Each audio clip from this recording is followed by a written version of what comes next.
Today we're going to talk about sourdough starter. So this starter I've had in the fridge now for about a week and a half.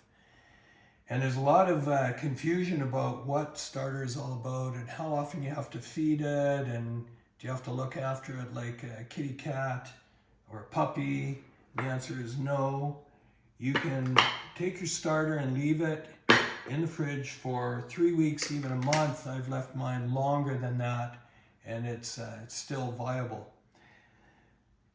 But before you make bread, and you want to do this 4 to 6 hours before you make bread, or even the day before, and then you can put it in the fridge. You want to make a leavening, which is essentially a new starter batch.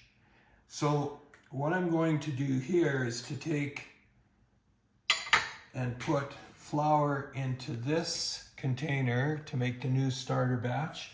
I'm using a rye flour, and I'm going to measure out about 60 grams of flour and then mix it with some water.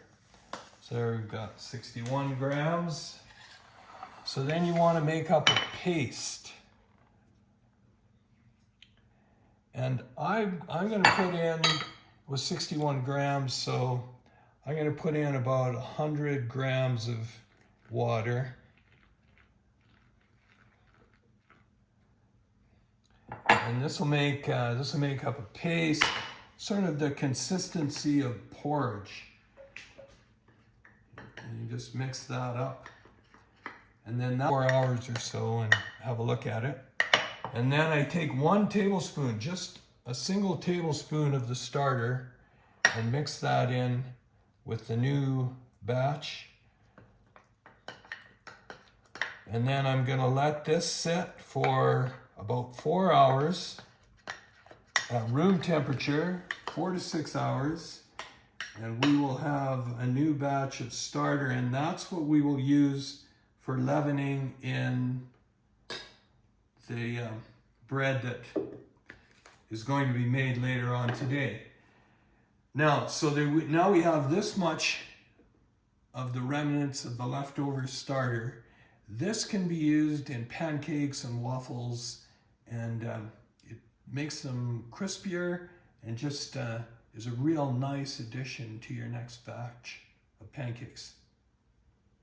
Okay, this is after 6 hours of sitting here at room temperature. I let it go a bit long just to really demonstrate how the leavening will come up and produce all these pockets of CO2. There is a test that you can do to make sure that it's ready, and that is just to take a spoonful of it and put it in a container of water, and if it floats, you know it's ready. So this is now ready to be used as leavening. You can make your bread with this at this point, or you can take it and put it in the refrigerator for 1 or 2 days and then make bread with it. Or you can put it in the refrigerator for a month or 3 weeks or whatever until the next time you want to start again. But if you do that, then you should be making your leavening again by taking 1 tablespoon of this and putting it into the mixture shown previously in this video. So that's that for the leavening.